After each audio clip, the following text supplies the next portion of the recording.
welcome. Thanks for spending a little bit of time this afternoon with us. I feel like I am going to know a lot more in 45 minutes about what we should expect over the next year with the Senate races. With the ongoing drama of redistricting and the specter of an insurrectionist maybe being the next Speaker of the House, it seems like all anybody's talking about is the lower chamber. But as we know, Senate control is on a knife's edge right now, and the midterms could change things at least as dramatically in the upper chamber. So we're going to talk about that one today. I'm Lene. I am an SVP at Third Way, and I am happy to be joined by three folks who think about Senate races all day long and have different perspectives on how they're engaging in the races. So I'm looking forward to us all having a spicy conversation. So with us today, we have Quentin James, who's founder and president of the Collective PAC. We have Jessica Mackler, Vice President of Federal and Gubernatorial Campaigns for Emily's List, and the incomparable Amy Walter, publisher and editor-in-chief at The Political Report. So I am going to start with some questions for these fine folks, but we're also wanting to engage you with your questions. So in the chat, if you want to put questions, you can pepper them in at any point, and I will turn to some of the audience questions towards the end. So with that, let's get going.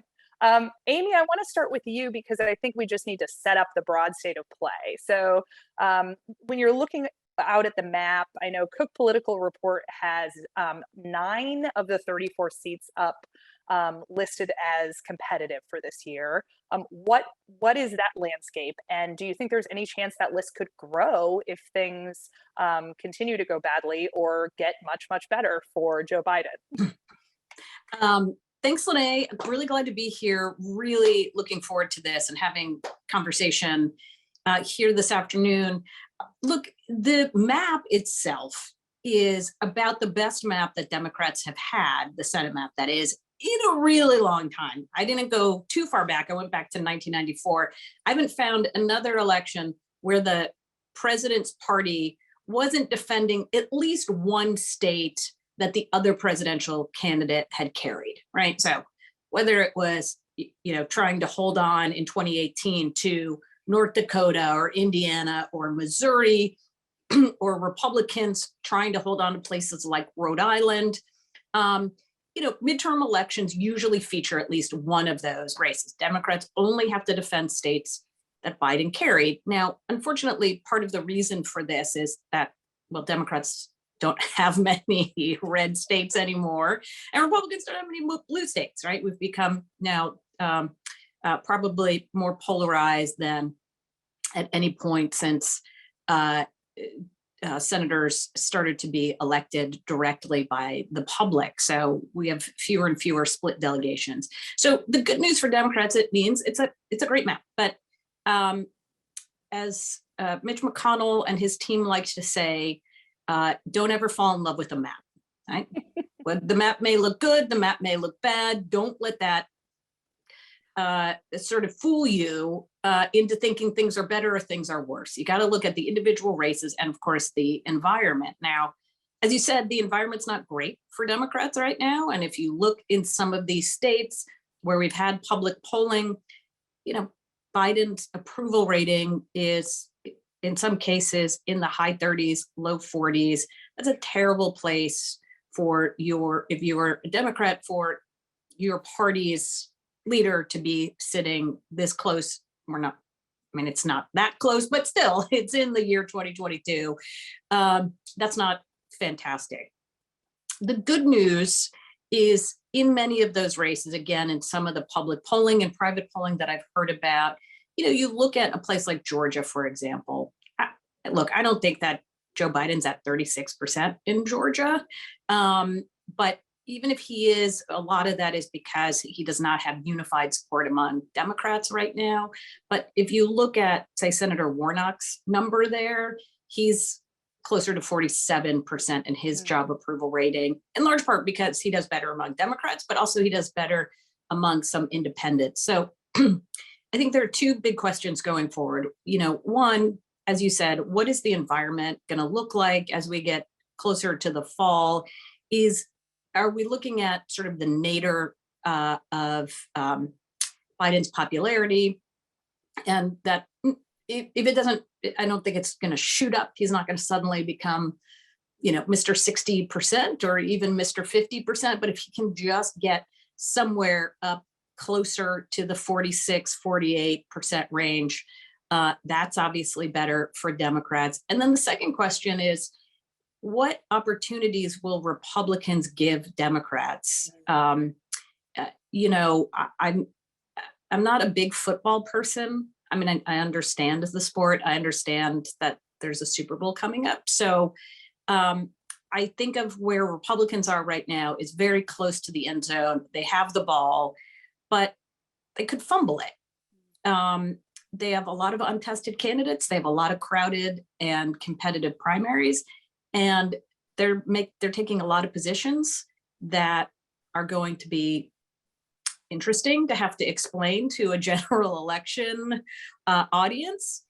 The other thing, and I'll end here, is the mood of the electorate right now. It is true, people are not feeling great, right? We see those right direction, wrong track numbers. We see the consumer confidence numbers. All of them are in a really bad place. But it feels to me, in listening, especially to focus groups of this sort of swing voter variety, that what people are more frustrated and kind of just overwhelmed than they are, and tired more than they are angry. Republicans are angry, there's no doubt about that, and they're motivated. But when it comes to those voters who are, critical in every one of these key elections, I think that what they're looking for is somebody who is going to keep things more on an even keel. They may be disappointed that Democrats and Biden haven't brought them back to normal, but they're not looking for somebody who's going to come in with a sort of Trumpian, let's, blowtorch the whole thing. So that's where I'll leave things. I feel that tired, exhausted. Yeah, that I feel that hardcore. Yeah.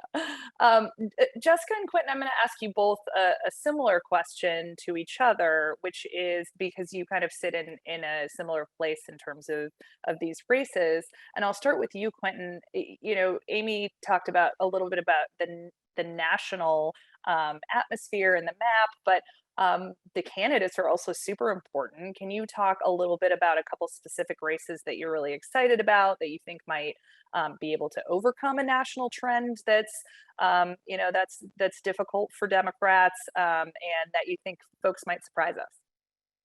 Yeah, it's a great point, and thank you so much. It's great to be here with everyone. Yeah, I mean, this is a very interesting year in terms of the candidate outlook that we have. So as mentioned, my name is Quentin James, president of the Collective PAC.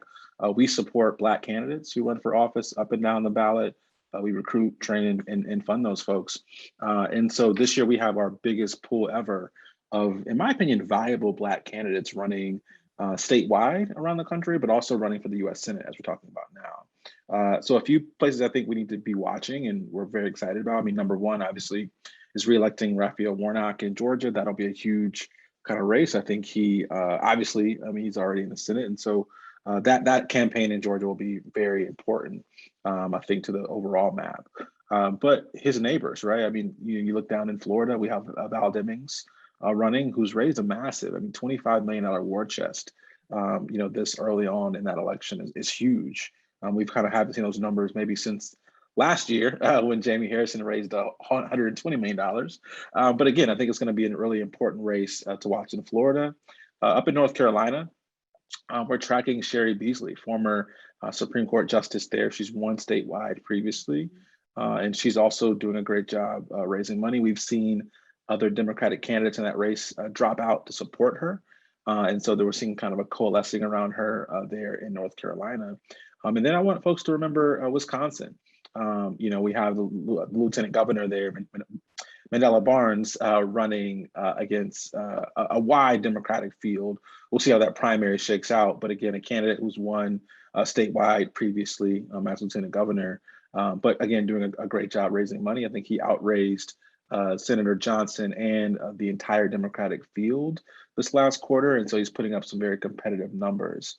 And so those, I think, four candidates are who we're watching most closely. But there are three other candidates as well, I think, might surprise folks. We have Charles Booker running for Senate in Kentucky. Now, Kentucky is a solidly red and Republican, with Rand Paul running there, according to the political report.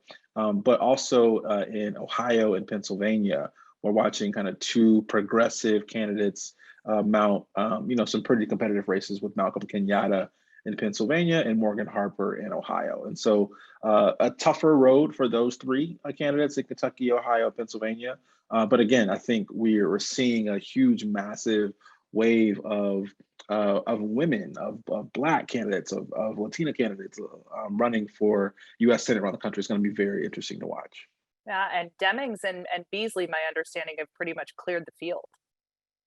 Exactly, right. And so having, those two women, again, an important point to make, there's not a Black woman in the US Senate right now. We're seeing a lot of enthusiasm around Joe Biden committing to nominate a Black woman to the Supreme Court. And so I think that's a demographic that you also want to pay attention to on the voting side, is how Black women show up supporting the Supreme Court nominee, but also supporting these US Senate candidates. And again, different conversation, but Stacey Abrams, right, running for governor in Georgia. Again, that ticket in Georgia will be one to kind of look out for, with huge numbers around fundraising, but also with voter turnout. Oh, great. Jessica, I'm sure you're keeping your eye on a few of those ones that Quentin mentioned, and maybe some others as well. What are you watching? Where are you hopeful that we might be able to see somebody really get the turnout and the persuasion done that would get them to victory?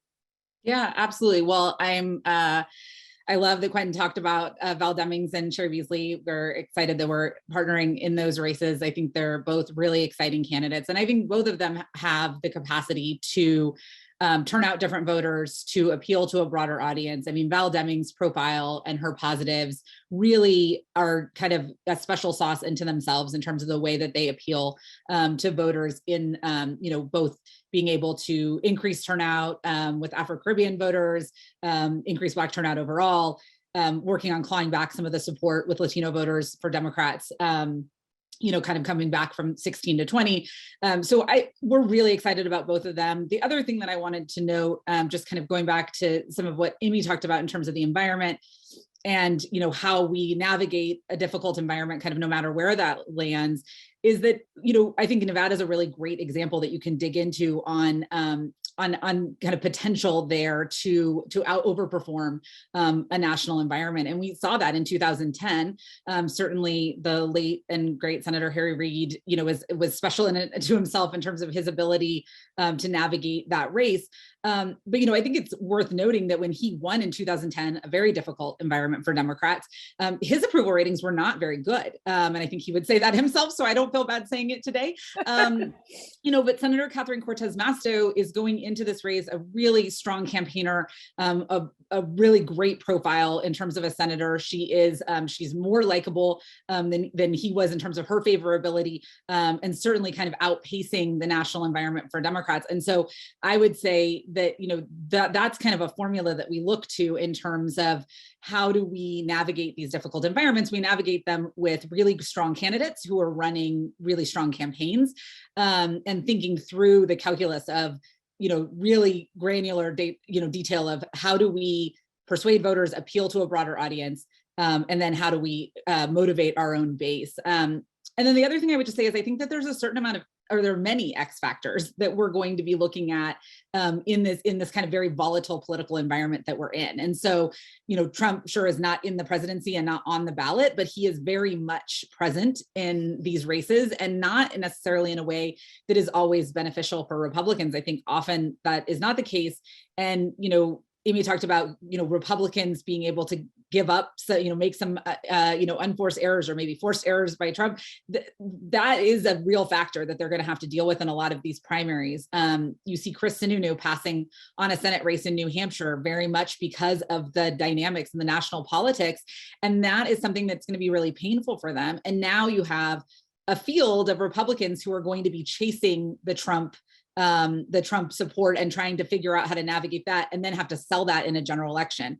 Back in Nevada, Adam Laxalt and his role in trying to overturn the election, and then having to now navigate the amount of time that we have before even the gubernatorial race wraps up on the primary side is going to be really important. You had Dean Heller, again, not a Senate race, say that Biden's an illegitimate president. Like, that's not a place that they want to be living in as Republicans heading into a general election. So I think all of those are going to be factors that put Democrats in a different position than you might think if you're just looking at kind of the top lines of the presidential numbers. Yeah, Amy, let's talk a little bit more about these Republicans. Where are the places that Trump is going to cause Mitch McConnell the most grief? If we think McConnell really only likes to win, and Trump, the former loser president, is not as concerned about winning as he is about people kissing his ring, or about retribution, right? Right, that too. Now you see, it's not enough that Chris Sununu said he doesn't want to run. Now the Trump team is going up there to make his life miserable for re-election, right? So, like, Trump doesn't. The same happened in Massachusetts. Charlie Baker, very popular Republican governor in Massachusetts, he would have run again, but Trump came out, endorsed his opponent. I don't know if Baker would have lost in a primary, but it would have been very competitive. He was starting off behind, and I just think who doesn't want to deal with it, right? Yeah. So it's already and Maura Healey thanks him. Yeah. Yeah, exactly. Arizona is another place that Doug Ducey would be a really strong candidate. I don't know that he could totally clear the field, especially, and I'm pretty certain he's not going to run. So even though there are these stories that pop up every now and then about, well, he's rethinking it, well, he might run. He's certainly a much stronger candidate and in a better mold for the kinds of candidates who win statewide in Arizona.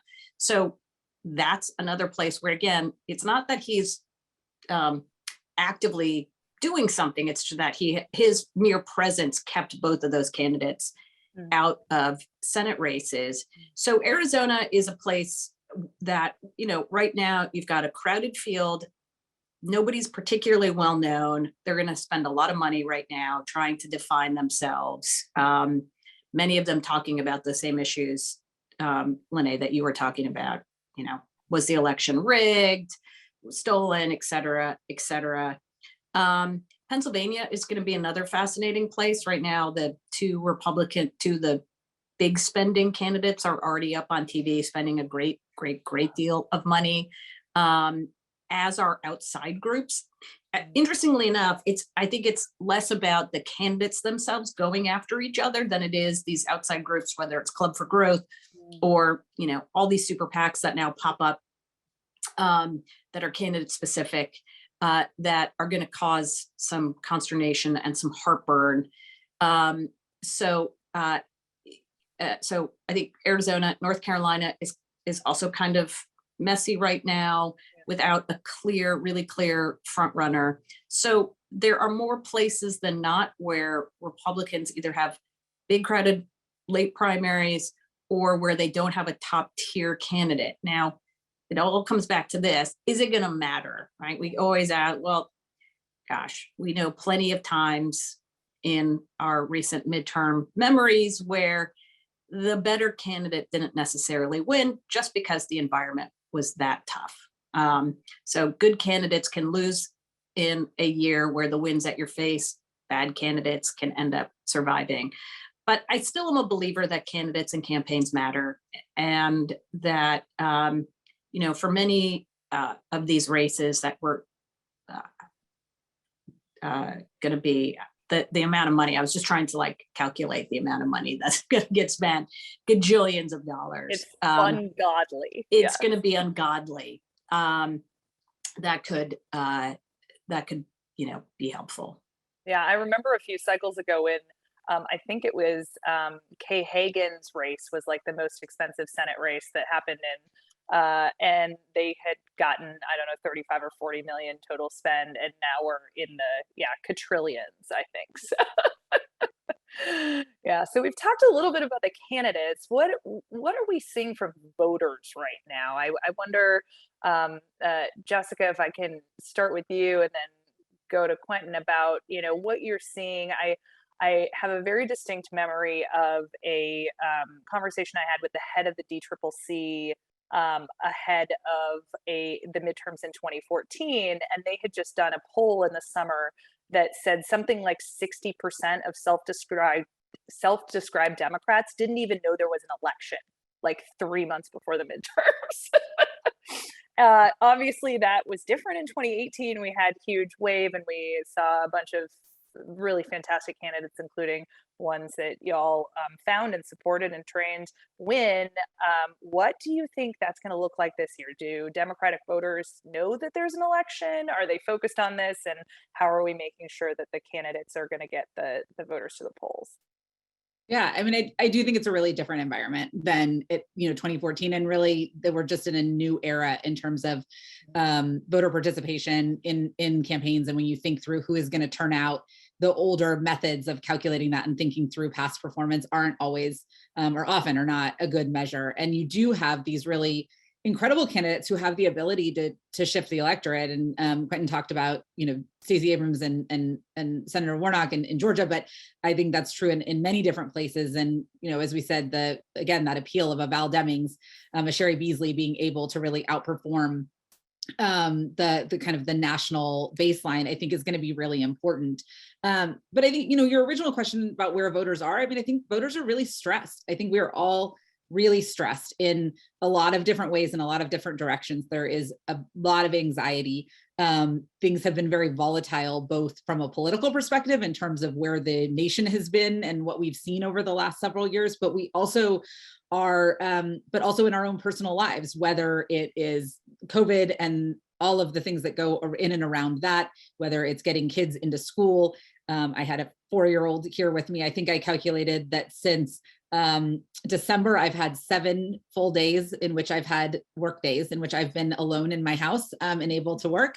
That is a really hard place to be. And we know that many voters across the country are in very different places than us I'm in DC, but the point remains that people are just really stressed and economically stressed. And so it is going to be critical that candidates speak to that. And I think Amy said, that kind of looking for that stability and looking for that baseline of, I can be a steady hand here and I can speak to what you are concerned with. And I think this is another place where we do have opportunity, because when you have candidates like an Adam Laxalt out there spending a lot of time on the election, being illegitimate, and Joe Biden, whether or not he should be in office, and, his position on abortion and I want to talk more about that later, but those are things that are not, that's not speaking to the anxieties that people have. And so I think there's a lot of things that go into this, but I do think that mood of voters is going to be really critical, and speaking to that is going to be really critical for candidates in the cycle. Yeah. Quentin, what are you seeing in terms of engagement of folks on the ground? Yeah, it's a very interesting moment. I mean, I know we keep saying that, but I mean, it really is. I think there are a lot of things that are out of Joe Biden's control, right? And I actually see this with a little more optimism than a lot of my progressive and Democratic counterparts.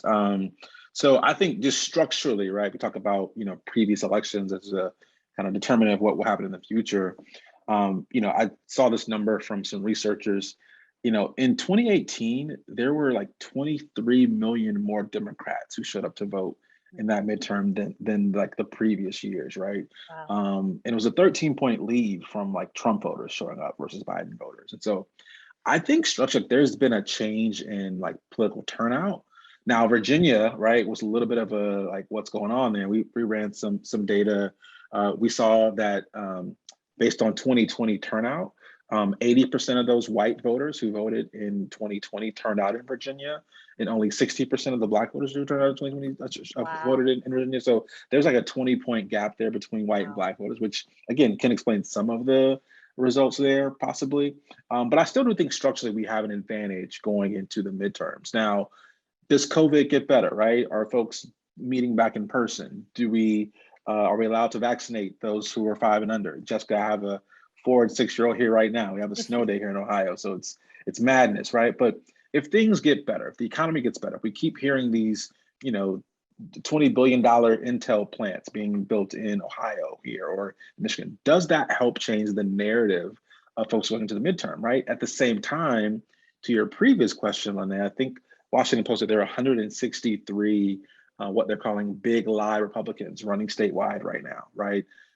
In March, we're going to start seeing the January 6th Commission do public hearings. In May, there's going to be a panel in Georgia, the grand jury investigating Donald Trump. Like, does the negatives of Trump stay in the news cycle, right? And kind of dominate the political narrative that Republicans are building? Does that create a little bit of a different narrative going into the midterms? That is the question that I think I'm left with. I think on the engagement front, we all know, like, people are exhausted. They don't want to hear about politics right now. They're still very burnt out from the pandemic. And so it's kind of a wait and see, right? It's a little bit of a horrible thing to say in politics, but I think we got to wait and see where folks are. I can tell you again, talking to Black voters, they're very excited about this Supreme Court nomination, right? And that might seem like it's a little bit of a demographic play, right? But like, it really does matter with Black people, like having representation. The courts were so instrumental to the civil rights movement, in our nation's history. And so I think we might see a turn, right? You're not seeing it in the polling right now, but I think the opportunity for another Democratic surge in the midterm election is kind of baked in. Now, will that happen? I don't know yet, but I'm actually encouraged by what I'm seeing right now. Yeah. Quentin, I want to stick with you on something we talked about a little bit during our kind of 2020 postmortem that we did together. And I think the conventional wisdom was always that in one of those red or purpley red states, maroon states, the best path to victory for Democrats was to nominate a boring, unoffensive white guy, vanilla, Democrat, no name dude, particularly in the South. And this year, that is not who's on the ballot. So why do you think it is that women and people of color are finally more able to break through as credible candidates that can appeal even in these really tough states that you've mentioned? It's a very fascinating point in that I think you're seeing this convergence of viability and diversity, right? Which hasn't, shouldn't be like exclusionary, but for some reason it has been in our politics. But I don't think that means, I think there's been a lot of change that's come forth since 2020, right? I mean, Republicans kind of politicize it and call it the woke mob. But I think the rest of America is kind of seeing it as, we need to expand opportunity to different communities. We need to talk about policing in our country, right?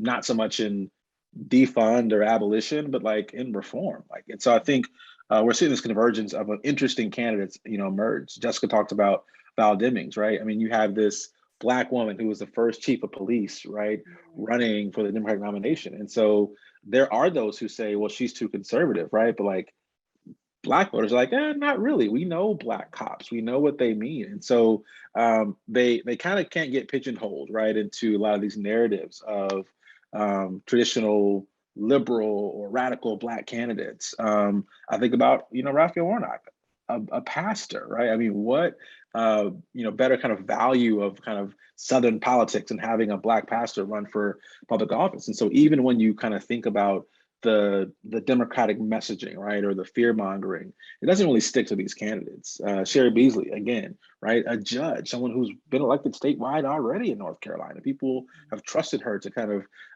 make fair decisions. Why wouldn't she be viable and kind of qualified? And so I think you're seeing an emergence of amazing kind of narratives around these candidates that kind of push back a little bit in terms of the Democratic boogeyman that we kind of put out there in terms of being super radical or super liberal. I don't think these candidates fit that mold, but they are able, in my opinion, to really connect with voters in their states. You kind of can't connect AOC or the squad to Val Demings or Sherry Beasley. This doesn't work, and so it kind of invalidates many of the Republicans' arguments against those candidates.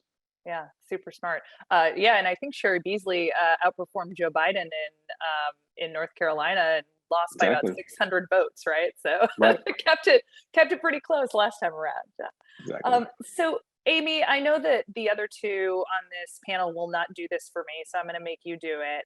Who are the most important incumbent seats that we need to hold? Who's most in danger? Like, what's your order of, here's who's going to get picked off first?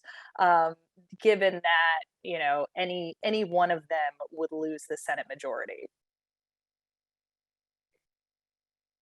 Yeah, do you remember, well, this happens every time there's a really close vote, whether it was in 93 for the Clinton budget or it was Obamacare, every single candidate was like the deciding vote. That's right. Yeah. You were number 218 and you Yeah. you personally just decided to put Obamacare over the top. So look, I think if we go just purely from performance, right? The states that are the newest on the block in terms of the competitive category, Arizona and Georgia would certainly be in the most vulnerable. And they're two candidates who haven't been there very long, right? They've been there for about 20 minutes in the Senate and they've got to run again. Now, Nevada is hard because no matter how long you've been there, unless you're named Harry Reid, and quite frankly, even if you're named Harry Reid, it's really hard to get much name ID in that state. So, it's interesting in some of these places like, Montana or West Virginia or Maine, you have small states where these candidates are able to outperform the presidential candidates, in part because they have sort of their own brand there. These are states, those three states in particular, to have your own brand in these very fast growing states and get known there is challenging. The Georgia race is just going to start earlier because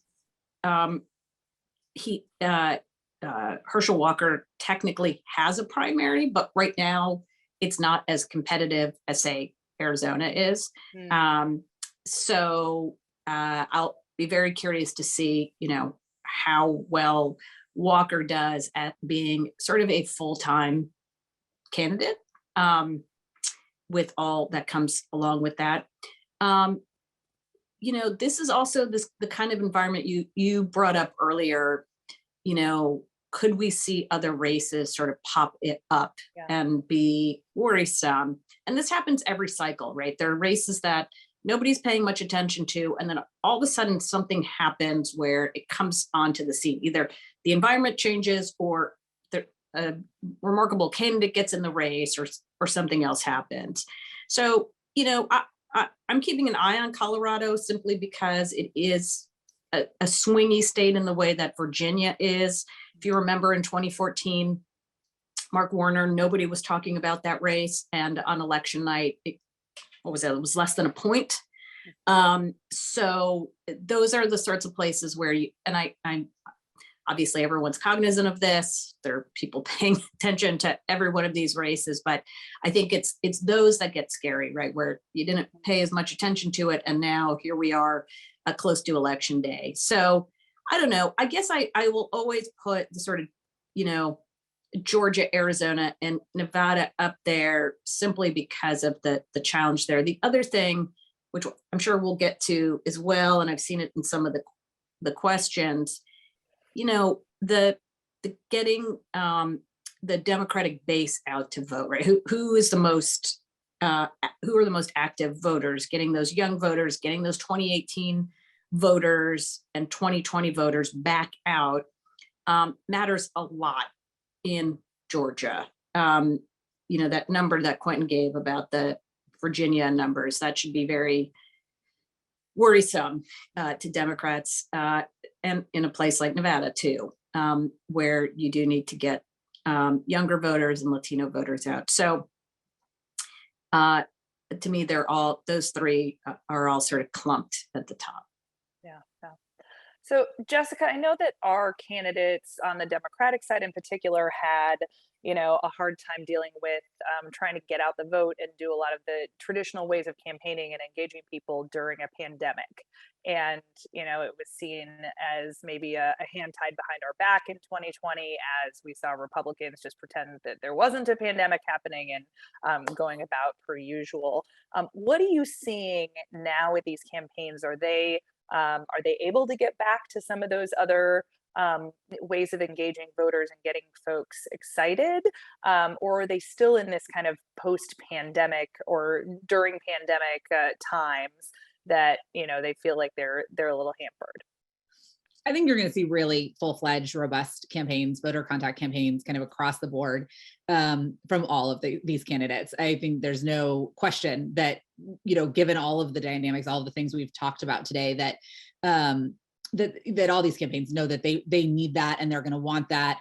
I will say, though, I think that in some ways, having gone through the last few years, and what we've experienced has also required campaigns to think about how to be more flexible and how to plan for different scenarios, how to do more organizing online, which frankly is something that we should be investing more in regardless, but is kind of hastened by some of these things. So I think that there are some really smart and good tactics that were developed in the pandemic that shouldn't be replacing traditional voter contact, but when layered on top of traditional voter contact, have a lot of potential and a lot of upside. And so I think you're going to see all of the above. And I think we're also going to see campaigns, and certainly the campaigns we work with, we talk a lot about planning for everything and being ready to adjust plans in a lot of different ways.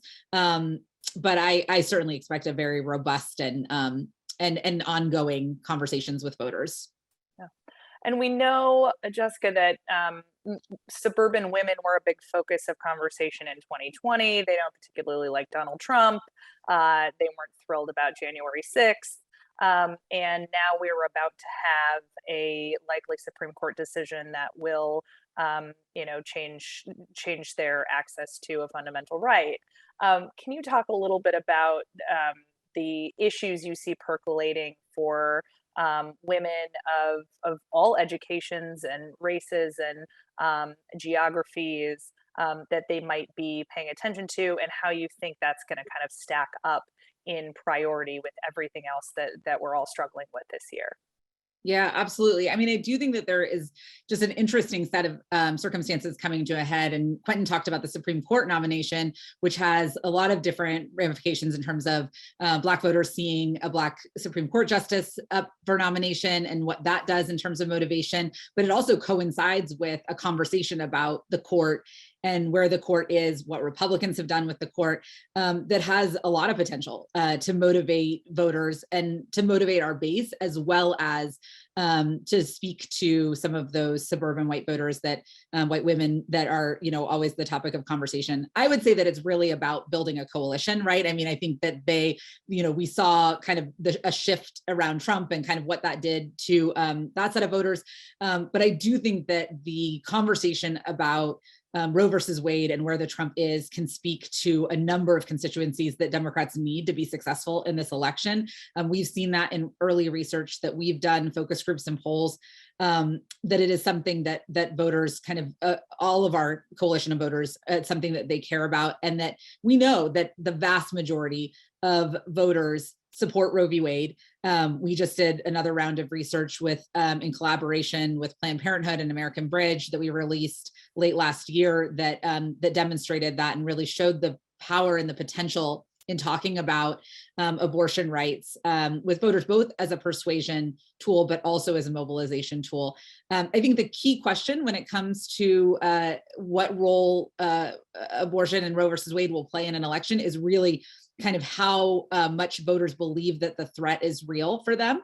And, we saw that there still is work and voter education to be done around that, but also that there were a substantial number of voters who believe that if Roe v. Wade falls, that their state will enact restrictions on abortion, and that was deeply concerning to them. And we have a number of states that we're going to be playing in where there are either Republican legislatures, Republican governors, and the Senate is really what stands between the voter, women in those states having access, people in those states having access to abortion. So I think there's a lot of work that we're doing to figure that out, but we do believe that it has a lot of power. And I think this, I think the synergy between the Supreme Court nomination fight and Roe versus Wade and all of that coming to a head as we head into the summer of the on year has a lot of potential for a wide range of voters.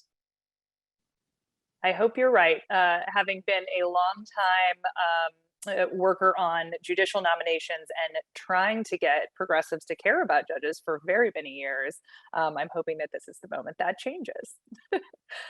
So Amy, I'll throw the last question to you because we have to wrap up here. I'm curious, how do you think the dynamics might differ between the House and the Senate? What do you think? Do you see one as more likely to be a hold for Democrats than the other, if you had to guess? And are there any ways in which those narratives are going to play out a little bit differently in November? So I don't know that we've had an election like this where you have both the House and the Senate majorities hanging by a thread. So, we've gone into midterm elections where the other side was favored, but it was always a question of like, I don't know, can they really get to 30? I don't know, can they really pick up 42 seats? You only have to get to 5.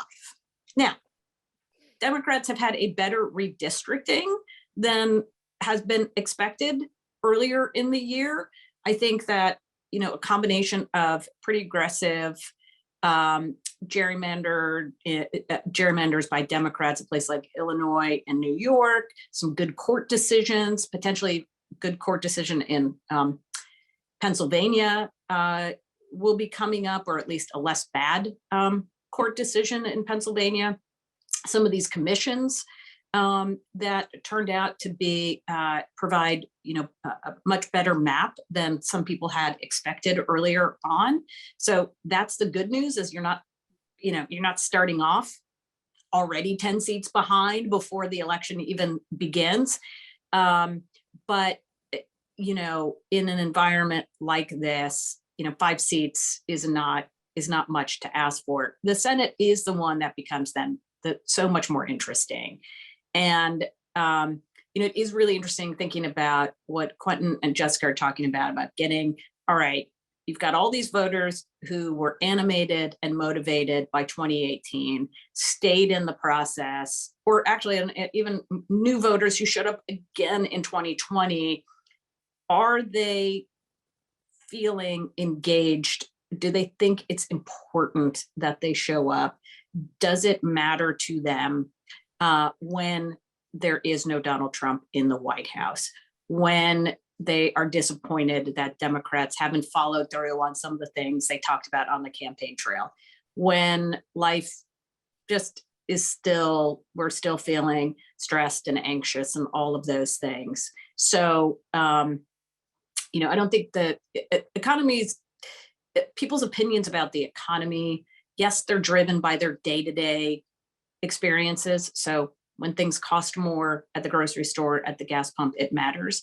But it's also driven by, things that aren't necessarily fiscal, right? It's emotional.